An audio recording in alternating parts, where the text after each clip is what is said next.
Thank you, Jonathan. Thank you. With us now is the former intelligence officer Mike Barrett. He's currently the CEO of the D.C. consulting firm Diligent Innovations. Mike, thank you as always. Afternoon, Shep. Another shoot down over there. It's one thing after another, isn't it? It is. I think what's important here is that you can trace the evolution of technology. So what we saw maybe, say, 5-10 years ago was a bunch of what we call dumb rockets. So they're not targeted. You just kind of fire them. But then in the last couple of years, what we've seen is GPS guided, and there's some concern about using things like, for example, Google Maps to increase the targeting. And now we're starting to see drones come into play as well.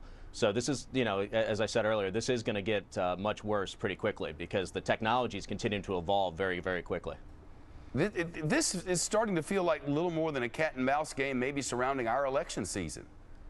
Well, it is, and here's one of the things. I mean, you're starting to see some kinetic activity, and that's always a warning sign when you're thinking about when the conflict might be near. I mean, you had Prime Minister Netanyahu go to the UN recently, and he essentially made his case for not letting this happen, his case to the global community. And now you see Iran, you know, whether they're trying to ascertain how close Israel might be to a strike or picking out targets that they might want to hit in a retaliation from this. I think one of the things that's important for people to realize is, you know, drones can be used for surveillance, but they can also be used to deliver weapons. I mean, there's a reason that Israelis have gas masks that are handed out to the citizens.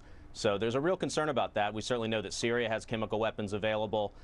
Therefore, it's likely that they could end up in the Iranian hands, and therefore likely that they could end up with Hezbollah. Of course, the bigger concern over there, especially given what's been going on in Turkey as it relates to Syria, is that all this is about to become one bit of soup that is a regional conflict, and that could really throw things off kilter.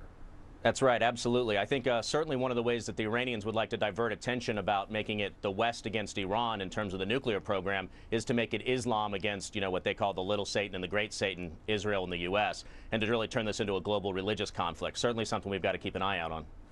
Yeah, Mike Barrett in D.C. Mike, good to see you again. Thanks, man. Thanks, Shep. All right, a private